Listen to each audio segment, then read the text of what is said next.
Hello and welcome to Heilman Haver, the Stage and Screen Podcast, episode 30, coming to you virtually from Casa de Quinn and 1111 Studios in beautiful Port Orchard, Washington. I'm Matt Haver. And I'm Greg Heilman. We're two local actors looking to hone our craft by exploring the best in local theater and on the big screen. Each week we bring you entertainment, news, and views, celebrate classic Hollywood, enjoy cocktails with a Tinseltown twist, interview talented local actors and directors, and chat with industry experts from LA to the UK.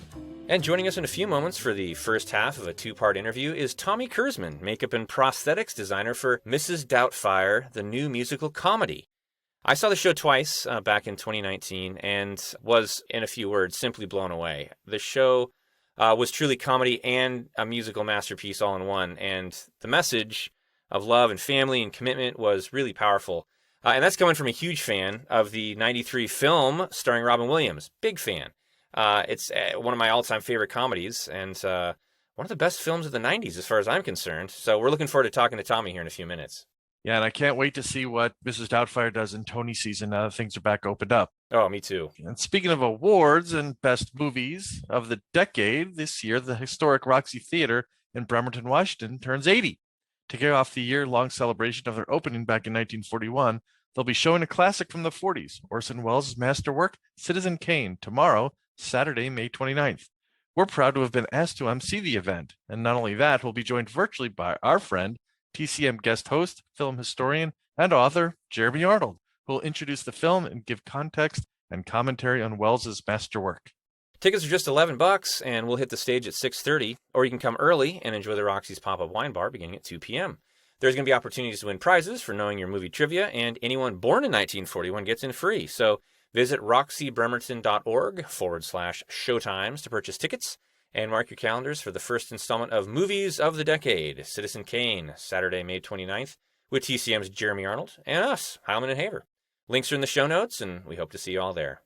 And if you're a filmmaker looking to join the ranks of the Orson Welles of the world, why not start by entering the 2021 West Sound Film Festival? It will be held this year, August 6th through 8th, at the Roxy, in person, we hope. And submissions are open now and will be accepted through the end of June. For more info and to submit your project, visit westsoundfilmfestival.com and stay tuned right here for festival news and interviews. Well, as any amateur professional filmmaker, director, producer knows, it does take a village of talented people working tirelessly behind the scenes to make films and stage productions come together. And we love to talk to these specialists whenever we can. And we're especially excited to welcome Tommy Kurzman to the show for the first of a two-part interview. As we mentioned, Tommy is the makeup and prosthetics designer for Mrs. Doubtfire, the new musical comedy, which debuted in Seattle, previews in October of this year, and officially opens on Broadway December 5th. Woohoo! And Tommy also recently designed wigs and makeup for the New York City revival of one of our favorites, Little Shop of Horrors. And his makeup, prosthetics, hair, and wig design skills have contributed to over 15 other Broadway shows, including All My Sons, True West, St. Joan, My Fair Lady, The Little Foxes, Long Day's Journey into Night, Bright Star, King Kong, The King and I, and Fiddler on the Roof, along with many other off-Broadway and regional shows. He joins us from his home in New Jersey. Tommy, thanks so much for being on the show today. Yeah, welcome. Of course. Thank you so much for having me. So, as we're sitting here, our listeners can only listen to the audio, but we are watching you literally in action, at work. And you're working on, it looks like, a wig there. Can you walk us through a little bit about that without giving away too much? Yeah, so I'm making a beard for a wig that I made. It's for a new TV show, and it's for, I guess, mannequins, you would say. So it's been kind of fun to, my neighbors think I'm crazy because one day there was all of these heads delivered to my house. And so I'm sure they're like, who's this person that just moved in? But yeah, it's been kind of fun because it's the closest thing to a person I've worked on in over a year. So how long does it take to make a beard or a wig for one of these, or just in general?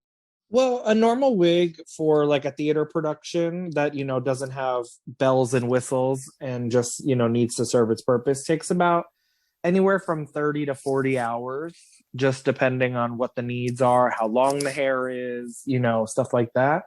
When you get into film, it gets tricky because, distance isn't your friend. So there's more attention to detail and things can take longer, depending Is it a balding wig? Is it, a buzz cut wig? There's so many different things that go into, recreating or creating someone's hair. Now, this is just one of the many things you do. You work in wigs, you do hair design, makeup design, prosthetics design, like we mentioned for Mrs. Doubtfire, the musical. Tell us about your journey. How long have you worked in the industry, and what was the path that led you to what you're doing now? So it's interesting. I mean, I think I have the commonality of a lot of people that work backstage. When I was younger, I was a performer, in through middle school, high school. And I actually wound up doing a lot of the scenery, like painting and all that kind of stuff, because my high school and regional shows that I worked on when I was younger, they always needed help. And so on the weekends and stuff, I would go, and a woman took me under her wing. She oversaw the costumes and the scenery. And I would go in every weekend and we would spend, the whole day together. Sometimes my mom would be like, well, you're my kid. I never see you, because I would always be at the school. And so I really found a love for that. And then also being a performer, I always felt like hair and makeup really was the icing on the cake, like I'm not discounting costumes, because we've all seen bad costumes and we know that it's distracting and bad. But I feel like from a performer perspective, when you put on clothes and you look in the mirror, you're still yourself wearing these clothes. The minute you put on a wig and makeup, you're not yourself anymore. And so I always found that really interesting. And so going through high school and getting ready to look for colleges and stuff like that, I was like, well, I don't want to go to hair school. I don't want to work in a salon. What am I going to do? I don't want to be an actor because I don't want to wait tables. I didn't, So I thought about it and I was like, well, I really love scenic design. Let me go to college for scenic design. So I went to school. My freshman year was at Pace University in New York City. And they taught, they had very, I don't want to say older teachers, but they did. And they taught the more traditional way things were done, like rigging and all that kind of stuff. And I wanted to experience a program that was more modernized and with the times. So I decided to change schools and I went to Adelphi University in Long Island for scenic design. And with their tech program, you do everything. You do a little sound design, stage management. You get a little taste. I was up there hanging lights. You name it, I was doing. And I definitely was able to wean off things I know I never want to do again. But I became really close with our costume design professor, who kind of mentored me through the program. And it was the end of my sophomore year going into my junior year, and they were getting ready to hand out tech assignments for the next semester. And he called me in for a meeting. I thought I was in trouble. And he's like, I want to talk to you because we're doing a show next semester and there's a new position that's come up and has been, it's necessary for the show we're doing. And I want to know if you'd be interested in it before we give it to you. And I said, okay. And he was like, we're doing Steel Magnolias. And I was like, okay. And he's like, do you know the show? I'm like, yes, I love the movie. He's like, you know what it's about? And I said, hair. And he was like, exactly. So he's like, we don't have anybody to do the hair. Would you, he's like, we don't have a teacher here that teaches it. So it kind of means you be on your own. I'm here if you need me. I'm here to help you. I just want you to know I'm not setting you up for failure. And so I was like, sure, fine, whatever. I'm into figuring things out. I'll do it. So I did it, and it was really great. And I don't know if it was really great because I was able to not be my own teacher, but in a way, discover things and make mistakes and say, oh, no, I can't do that. I need to do something else. Or, it really allowed me to grow and be creative and not have someone, when you're in a school setting, you always feel like someone's looming over you, telling you you're going to do something wrong. And I didn't have that. So I really just got to be creative. And I did that show and it was a lot of fun, and by do the show, I mean, I went to a wig store and bought things that I thought would work and dressed them and, used these big old orange Fisker scissors and gave them haircut. I mean, I had no idea what I was doing. And then after that, I was like, wow, is this a job? Is this a real job? How does this work? in the grand scheme of things, you know, when it comes to doing shows. And so I did a lot of research that break, you know, that I just was on the internet, like Googling hair and makeup design, hair design, wig maker, this, that, and the other thing. And I came across a name of Tom Watson. And Tom Watson he was head of the wigs and makeup at the Metropolitan Opera for, I believe, 18 years. Wow. He designed Wicked. He designed, you know, a bunch of shows that I loved and I thought were so creative and well thought out. And so I was like, you know what? I'm a ballsy person. I'm going to send an email. I'm going to find a way to contact him and I'm going to send an email. The universe works in very mysterious ways because the first class back, we have this class called Research, Rehearsal, and Production, which, because we were in Long Island, a lot of working professionals would come out and speak to us, you know, in all different fields. And someone came who was actually an alumni of our school. I believe it was a master electrician. I know he worked in lighting, but I believe that's what his role was at the opera, at the Metropolitan Opera. Really? And I was like, what are the chances that this is happening? Like, while I'm on the hunt for this guy's information, it's like this person is right here who could just probably walk to his office. So after the class, I was like, hey, I just want to ask you, like, here's my name, here's my email. I'm really interested in hair and makeup, and I have no idea how it works. And the Met is like a huge thing. They do like 20 shows a year. You have a department, you have somebody who oversees this. Would you give him my email and just let him know that I want to talk to him? A few days go by and I'm like, okay, like I know it. My name's on a piece of paper. It's probably in his cup holder underneath the iced coffee, you know, like it's like, we're just going to let it go and we'll see. So I get an email that's from Tom and it's like, hi, I hear you're very interested. Meet me at the stage door of the Met this day, this time. Like very clean, simple, no fuss. And I was like, oh my God. So I went to the Met and I spent about 4 hours there where I met all the people on the team. There was 5 people working in the hair room during the day, you know, and they also run the shows at night. Then he was like, you know, come down to my studio with me where we build all the Broadway wigs. Oh, wow. And I was like, okay, like, what? Like Broadway? You said Broadway. I said, hello. And so I went down and I met all the people there. And when I was getting ready to leave, I was like, you know, thank you so much. You have no idea. Like, this makes it all seem possible. Like, this is a real job. There's a whole staff of people in here who pay their bills doing this. And he was like, I just want to let you know, like, first of all, don't quit school because Broadway will always be here. This was pre-COVID. Broadway isn't going anywhere. He was like, but you need to finish your degree and we'll be here. And he's like, but I want you to know that I'm opening my studio to you. I want you, you know, if you want to come and learn, we'll teach you how to make wigs. We'll teach you. You can come on your days off from class. You can come amazing. After class. Incredible. And I just was like, I mean, even still, it makes me a little emotional because it just felt like impossible, you know?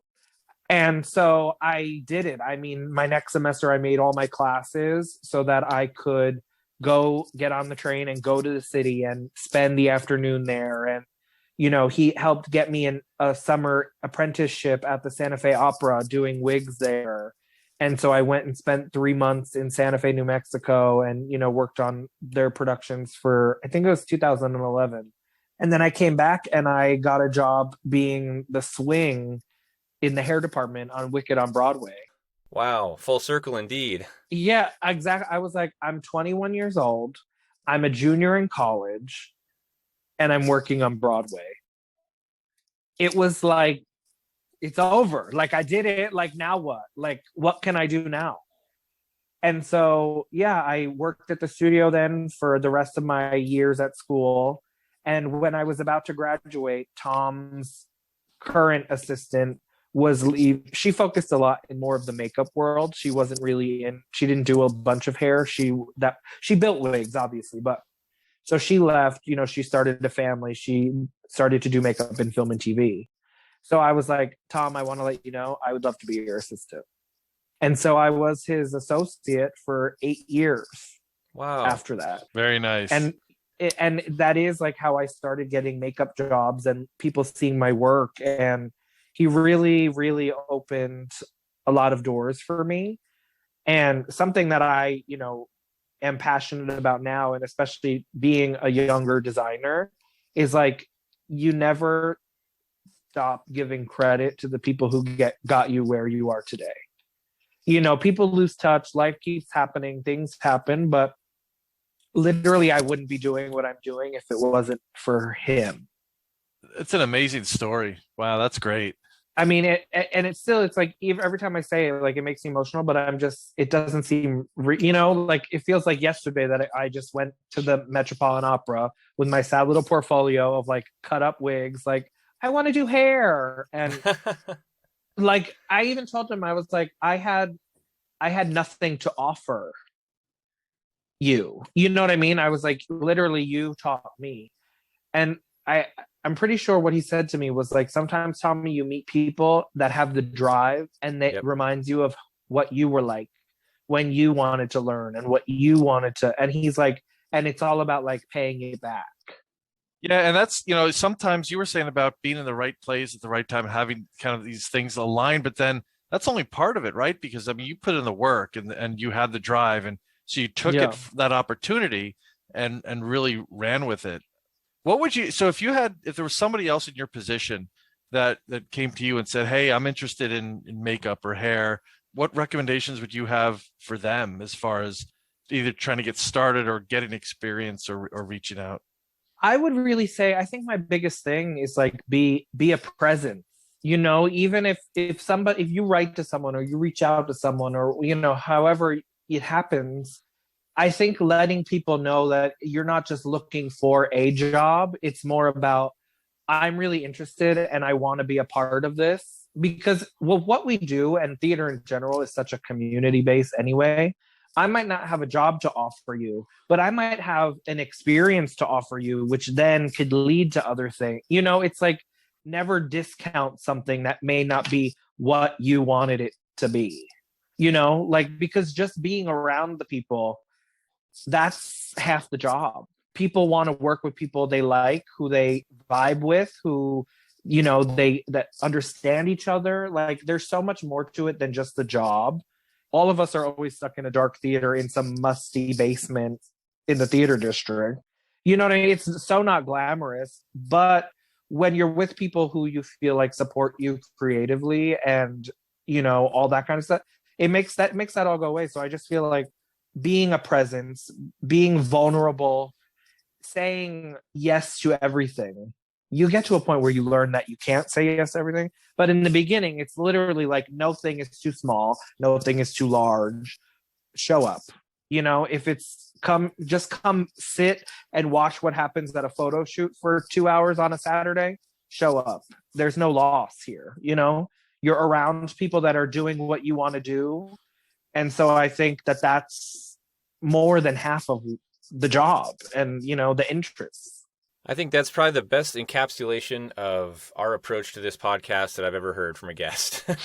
Oh, really? Yeah, because, especially when COVID hit, Greg and I had chatted about the idea a bit, but then when COVID hit, we realized, we're new to the acting scene, and that's all either of us had really ever done. I had a little radio in my background, Greg's got the public speaking, etc., on the business end of things, and it's like, we want to learn.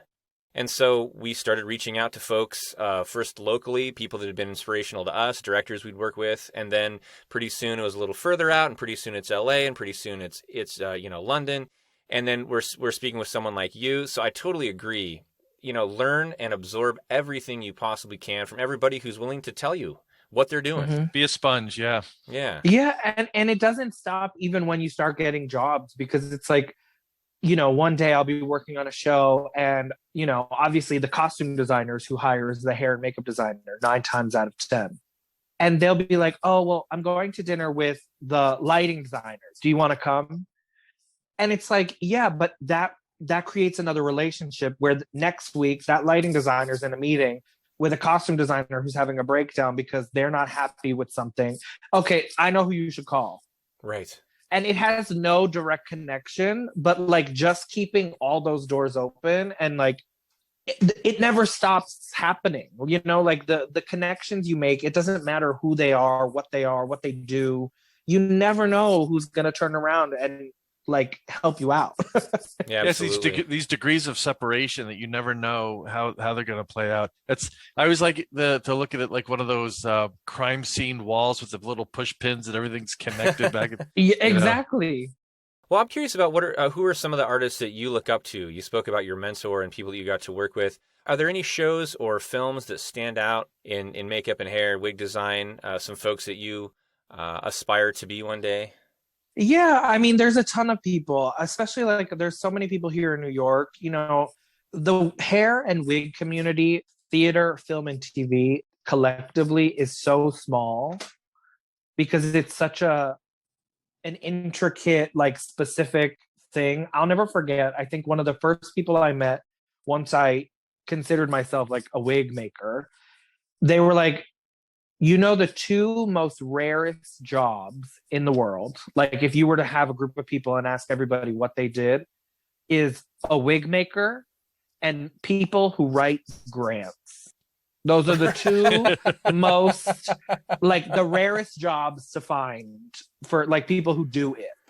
And so we're pretty tight, like the New York theater community and even like LA, I would just say the theater hair community in general, we're very tight and supportive, like, so as far as aspiring, it's like, I just aspire to keep that a thing. I think that that's so important, and to be supportive of other people's work, and everybody gets a chance to shine, like there's so much work to be had always that, no job is too big or too small. So as far as like aspiring to be other people, at this point in my life, I aspire to have my own shtick, like my own thing. Like Tom, my mentor, like I said, he has a big history of opera. So he is really good at like doing period with a little stylistic moments, like it might be a Marie Antoinette wig, but he did the wigs for Adam's family. And so like there's a scene where everyone's like an ancestor. And so all the hair was gray and white, but he decided to run like pastel colors through it. And like, just like a weird, he does like that, like that kind of, he does that really well. His own and little so twist. my thing is, Yeah. Exactly. And I think like being a hair and makeup person is like the people that I've seen succeed in the way that I hope my career takes me is by finding those things, like trying to be someone else.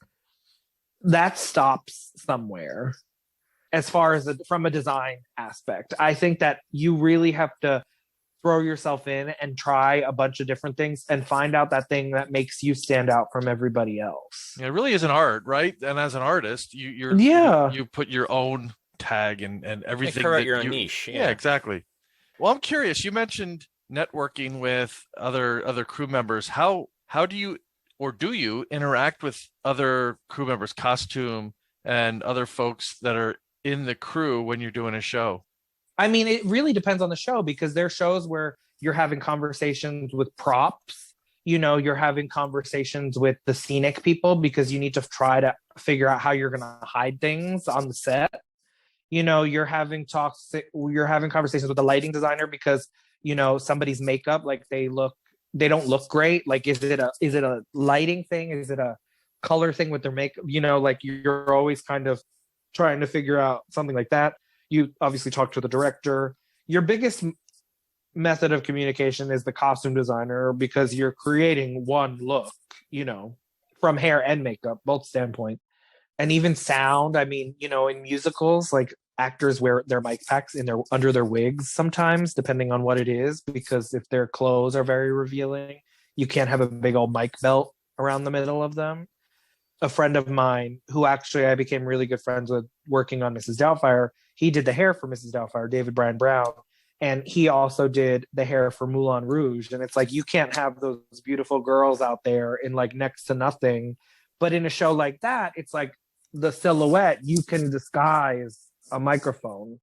It gets hard if you're doing something like in the 1920s where it's really tight to the head. They're not going to have like a tumor under, like, that doesn't work. So, I mean, really, you kind of you obviously work with stage management for scheduling. It literally, there's something for everybody.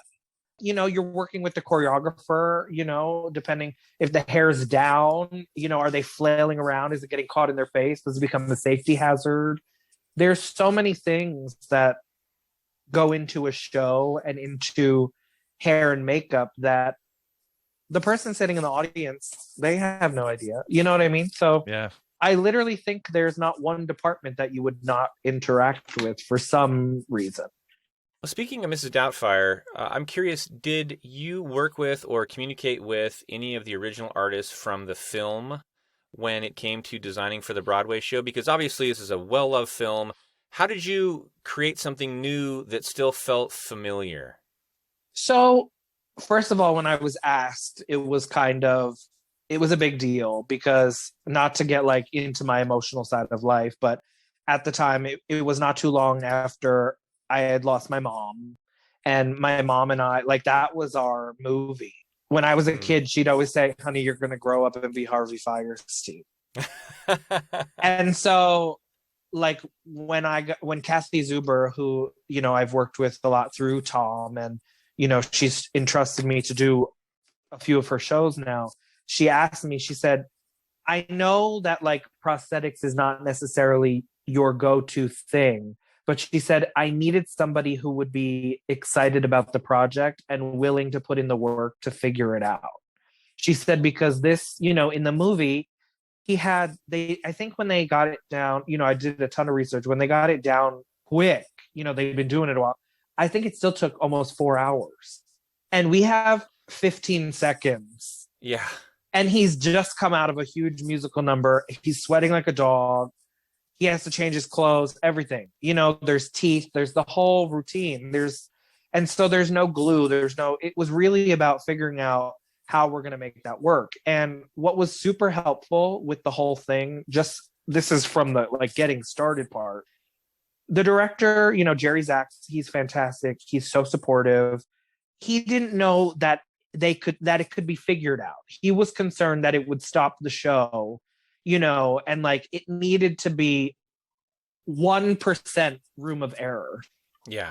Like, he didn't want it to become a thing where, like, now the show's being held because the face is this, and is it going to look right? Is it going to look, how are we going to get it on, But in one of our first meetings, he said all of these things to me, and he grabbed me by the arm and he was like, but I trust you, and we're going to give it a go.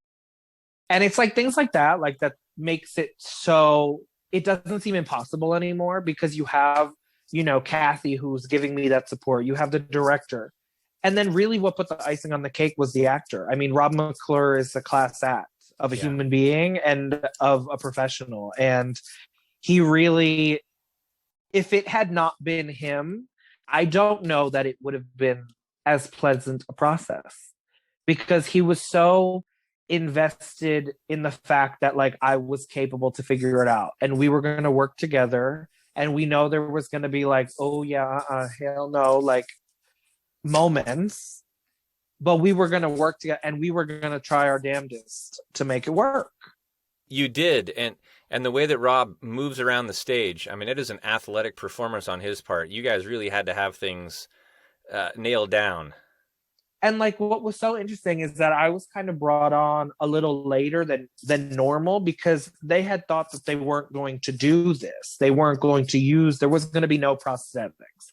And that's where Rob really took a stand and was like, as the actor portraying the role, it is vital that it is convincing to his family, which is, they're 2 inches away from him, that this is not a costume. This is an old lady. They're this close to him. It can't be like, Dad, you have a wig and lipstick on. Right. It's so much part of the original story. Yeah, exactly. Because it's like, this man isn't dressing up as a woman for a gag. He's literally dressing up in a costume to be able to fool his wife so he could his ex-wife, so he could spend time with his own children. Right. And it's like, how am I going to get into the house? Oh, they need a nanny. Okay, we're going to be the nanny. All of those things, it had to be convincing. We couldn't have something, like I said, it's like, there's a suspension of disbelief from being an audience member, and then there's just like the jig is up, like we're not buying it, you know. I don't need a hand, I need a face.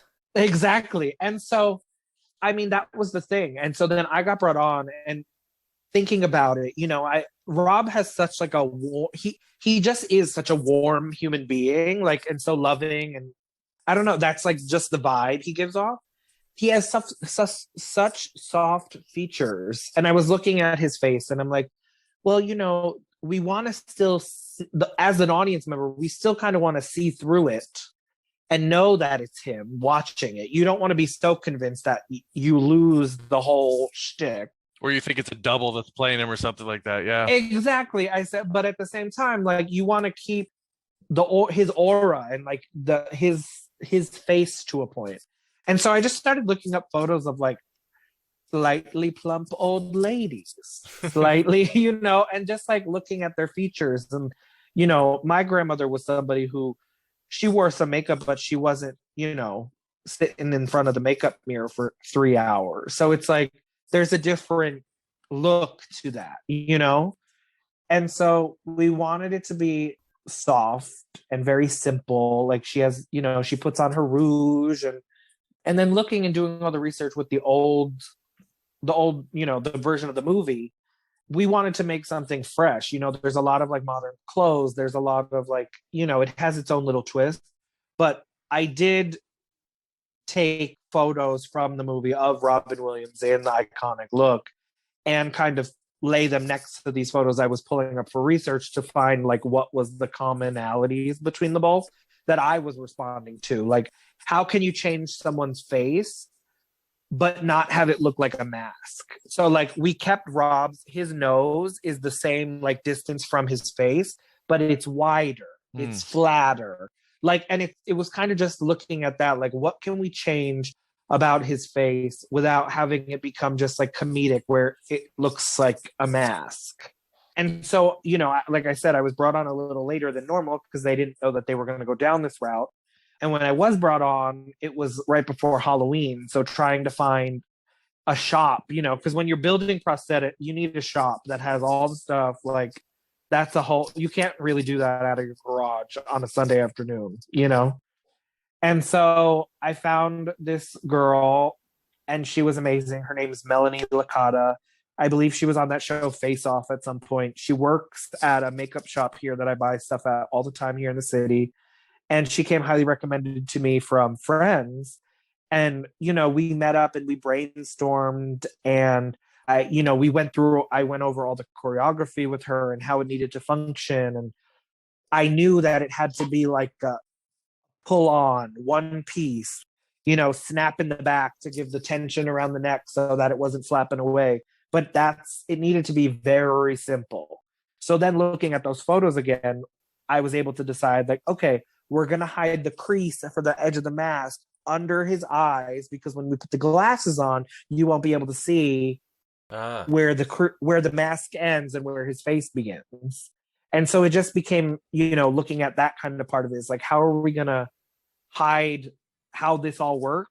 Because there's no tape, there's no glue, there's nothing. Wow. It's literally silicone and elastic, and that's it. I was going to ask, so you mentioned silicone, and earlier before you mentioned about Rob with, you know, sweating because of musical numbers and things like that. I'm curious about material selection, and I guess it's more than just a prosthetics question, but even makeup and hair and things like that. When you're looking at materials, what do you take into consideration? Because obviously there's you know, might have allergies or some sort of skin reactions to things. So how does that work?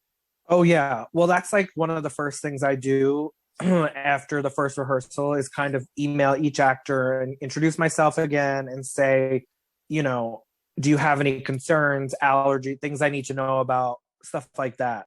And then I also include, like, are you a heavy sweater? Like, if you have preferred products, what are they? You know, and I kind of, again, pull them all out and like make a list. Like, this person likes this brand. Okay, 5 people like that brand, 2 people like this brand. We're going to go with this brand, you know, and keep it simple, because I'm also keeping in mind, somebody's going to have to keep track of all this. Somebody's going to need to order it all. Someone's, you know, so we need to keep it hair supervisors that also supervise makeup on Broadway and just in theater, there's a lot to do outside of just running the show. So you want to kind of keep it as simple as possible for those people. So I think that's kind of how I go about like the prep part of it. Well, thank you again to our guest today, Tommy Kurzman. You can follow Tommy and see examples of his talent on Instagram at Tommy Kurzman Wigs. That's at Tommy with 2 M's, Kurzman Wigs. And for more info on Mrs. Doubtfire and to buy tickets for all our friends in the Big Apple or those who want to make the flight over, visit MrsDoubtfireBroadway.com. And make sure to tune in next week for part 2 of our interview with Tommy, Friday, June 4th. And if you enjoy the show, make sure to follow us and share the podcast with a friend. You can find us on Apple Podcasts, YouTube, Amazon Audible, iHeartRadio, Spotify, and Pandora. We'd love to hear from you, so please join the conversation on Facebook and Twitter, or email us with thoughts and comments at heilmanandhaver@gmail.com. And until we're treading the boards together again, thank you for supporting local theater and for joining us once again on Heilman and Haver.